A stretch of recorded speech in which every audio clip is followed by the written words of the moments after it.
Welcome back to the channel, guys. And today we have some news that I feel like I needed to get on camera and talk about, which is the Netflix buying up all of Warner Brothers Studios and its IP and streaming services and kind of bringing it all together under one banner.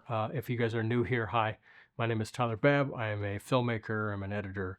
I'm currently in the process of writing a feature film, so that's what kind of all this is. But yeah, as a massive Harry Potter fan and as a massive DC fan, um, and just a fan of movies in general, I needed to kind of give my 2 cents on this. I feel like obviously people in the filmmaking community. I work outside of LA. I'm not in California, but I have many friends that do work in the industry, right? That do work in LA, and that do work. Some that work at Warner Brothers itself. The entity that the studio that is Warner Brothers, and they've expressed concerns, right? And they're worried. A lot of the filmmaking community is worried about this. I am too.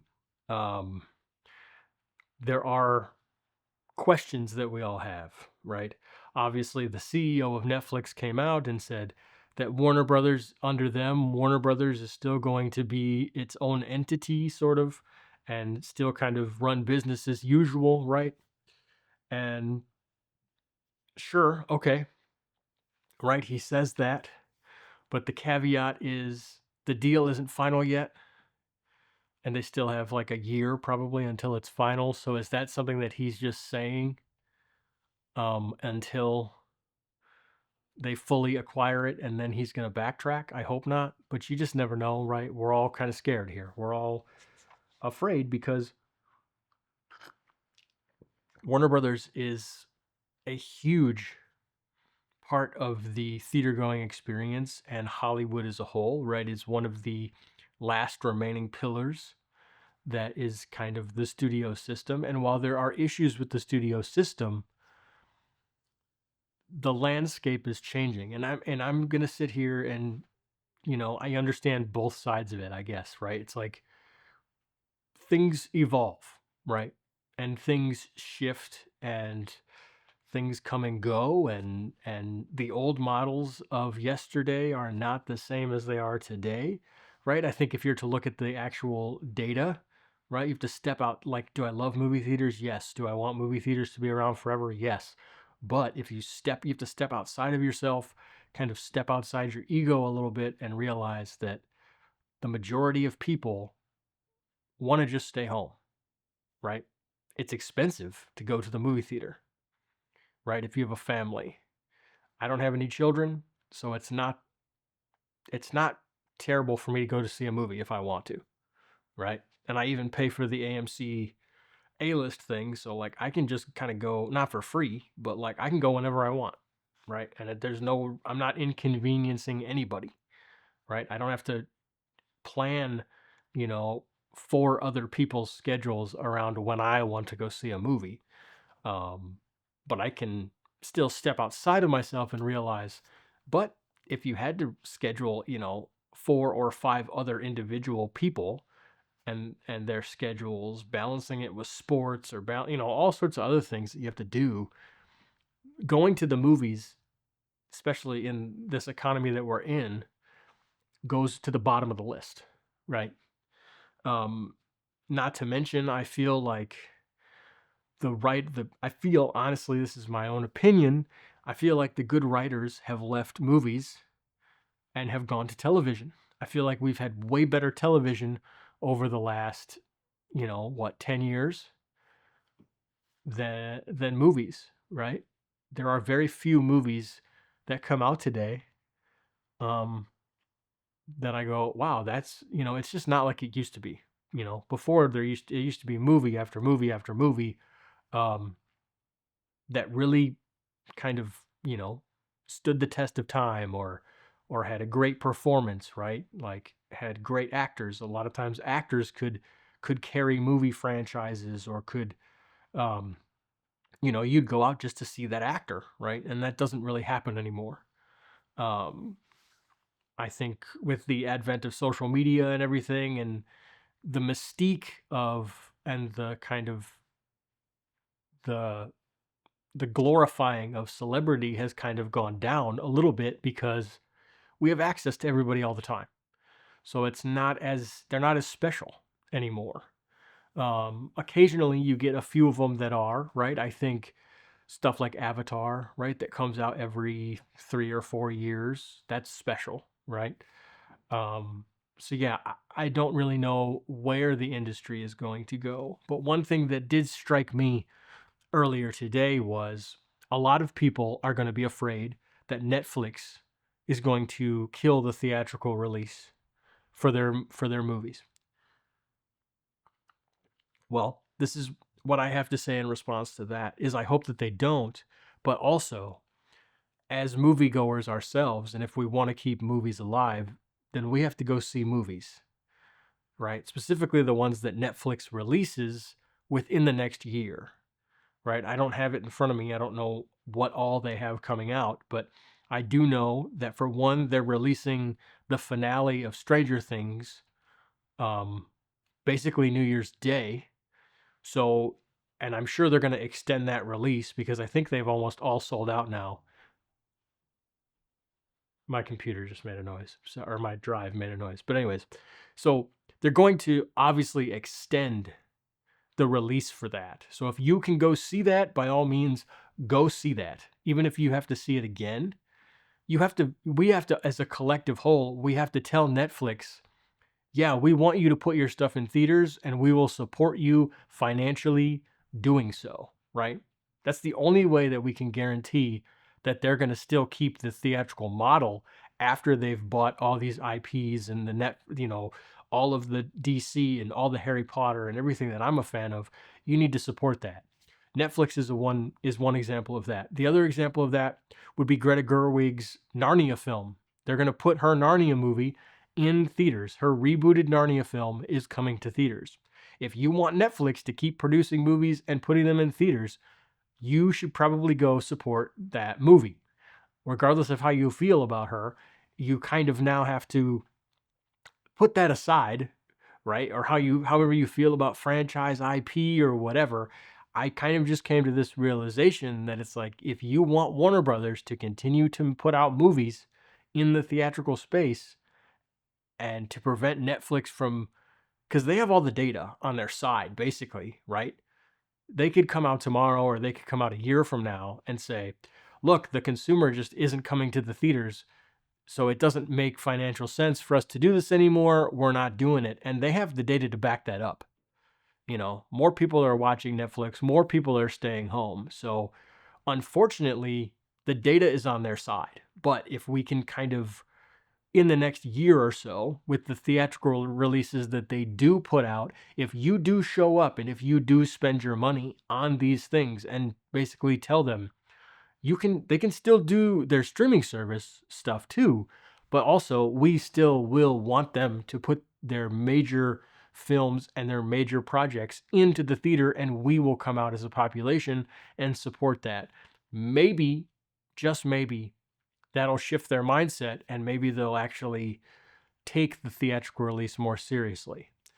Um, do they want that in the long run? I don't know. They say that they're going to still keep it.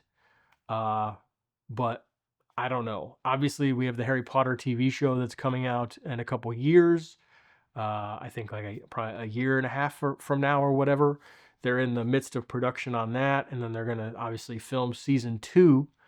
Um, Warner Brothers has already spent like $1 billion on it, so who knows what Netflix does there? Does Netflix continue to make, because you're racing the clock basically, these kids are going to age, so do you just keep filming it and then you just put it out? I'm sure it'll be successful. I mean, I wouldn't be surprised if, hopefully, I mean, if we see any of those episodes in theaters, if we see some sort of finale in theaters, that'd be kind of cool. I don't know if we'll ever get that, but if the Stranger Things model is successful and if people go out and see that and it makes money, maybe they'll incorporate it into their business model. Who knows? I don't know. Uh, Obviously, HBO Max and HBO are going to probably all go on to Netflix, right? That's all going to merge at some point. Um, they say that they're going to keep them separate, but they might just, I feel like they're just kind of saying that, man. Everything is going to kind of consolidate at some point, right? And unfortunately, people are going to lose their jobs, and um, I don't know I don't know what to do about that. Now, if the powers that be in our government, if they block this deal, which I don't think they will, um, because I mean, Disney bought Fox and they bought Lucasfilm and they bought Star Wars, like they bought Marvel. So like, I don't know. It seems like our government um, doesn't care about those laws that we had in place, I guess, to prevent these big mergers and to prevent these big monopolies. I guess it seems like our government doesn't care anymore about that. So, um, which is kind of sad because that limits competition, right? Do I want Netflix to own Warner Brothers? Not really. Like, no, I want Warner Brothers to be Warner Brothers, right? Because it's one of the last remaining studios out there. You know what I'm saying? Um, I think unfortunately for mainstream, right, there are independent things that are popping up. A24 does really great stuff. But unfortunately, I think we're headed into a world where it's literally, oh, you can watch a Netflix property. Like Netflix owns all of this, and Disney owns all of this, and Amazon owns all of this. And that's what it is. It's basically Disney, Amazon, and Netflix. And that's it. I think that's the world we're headed into. Um, I mean, heck, Disney could buy Netflix probably at one point, I guess, if they wanted to, or maybe I don't know, maybe 5 years ago, maybe they could have. I don't know. If Netflix eventually wants to sell, right? Maybe I don't think they have aspirations to do that now, but 10 years from now, they might just be like, yeah, we don't want to do this anymore. Um, we're gonna sell and make our money and get out of the business. Who knows? Um, it is the Wild West right now. We have no idea where the entertainment industry is going. Um, Another side of this is physical media. I know this has kind of been a long kind of ranty video, but leave your comments down below what you think. If you have any thoughts on this. But another thing is physical media. The last two physical media things, well, last three, I guess one was a Lionsgate one, which would be Dogma, the 4K release of Dogma from Kevin Smith. I bought that. Sinners, which was a Warner Brothers property, and I did buy the Kill Bill 4K. And then what was the other one that I recently bought? Oh, I can't. Oh, Superman. Superman would have been the other Warner Brothers physical media that I bought. Those are the last three physical medias that I've acquired. So, but even, my physical media buying has gone down. Um, Again, I think that goes back to, like I said, the quality of movies nowadays, I think, has dropped a little bit. I don't think the writers are as good as they used to be, right? I think a lot of the older writers have retired and moved on or shifted to producing, right? We just don't have as many talented writers out there that are writing films, in my opinion. But that's just based on, again, it's all subjective because it's based on when you grew up, right? I grew up on a certain type of film that I'm starting to realize as I get older that they don't make anymore, right? They don't. There are certain things that I look for in movies. I don't care about memes. I don't care about, um, I care about storytelling. I care about characters. I care about, I'm kind of, I'm not that I'm easy to please, but like the good versus the evil, right? Like that's what I enjoy about movies, right? You go to the movies to escape. You go to the movies to enter a world that isn't your own, right? That's what movies. That's to me. That's what filmmaking is. You also go to movies to see other people's viewpoints, right? Like to experience other people's stories. That's the entire reason why movies are made. And I think nowadays we're shifting into like this thing where it's like you can't tell certain type of stories because it's too offensive to this group or that group. And it's like, who cares? If it's offensive, then they shouldn't watch it. Like, they're not going to watch it, or they don't like it. Like, okay. Like, I don't know. And there's a thing where it's like, well, maybe I'm just getting old, but I don't think so. I think people's the standards and everything is just kind of changed. And I don't know. I guess I'm hoping that things take a shift and that, good storytelling can come back. And there are a lot of good independent films. Obviously Ryan Coogler this year with Sinners, right? I bought the vinyl, like I I pre-ordered that vinyl. um I have the physical media. I went and saw that film, I think two or three times in the theater, right? Like, I supported his career, right? I've supported his career. I have the Black Panther vinyls. I have all the Black Panther physical media. I saw Black Panther multiple times in the theater, right? And I mean, he's been a filmmaker that I've watched for the last 10 years, right? Creed is also something that my friends and I have bonded over, right? And we really enjoy that franchise. And so he's a filmmaker that I'll pretty much support no matter what. I think he's great, and I think he's going to lead us into the next 10 years of filmmaking, the next 15 years or 20 years of filmmaking will be led by Ryan Coogler. I'm hoping, right? And Warner Brothers has him under their wing, right? With Sinners and everything. So hopefully, and with the Netflix money, if Netflix has all this money, hopefully Ryan Coogler can go to Netflix with his next movie and they give him whatever money he wants to make whatever he wants, um, because he's a great filmmaker. Anyways, I think this is where I'm going to leave it off. I'm going to wrap it up with this. We'll leave it off on the Ryan Coogler. If you love Ryan Coogler, let us know down in the comments below. Yeah, that's my thoughts on the Netflix and the Warner Brothers. And like I said, I suggest that we potentially go out and support all of the Netflix theatrical releases that happen in the next year or two. We support those so that Netflix knows that we want them to continue to do this.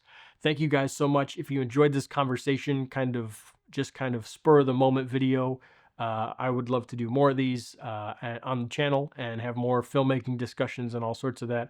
I'm currently assistant editing on a short film right now. That's what I'm doing over there. But I decided to hop over here and talk to you guys. Don't forget to like, comment, and subscribe. Let me know your thoughts. And I'll talk to you in the next video. Peace.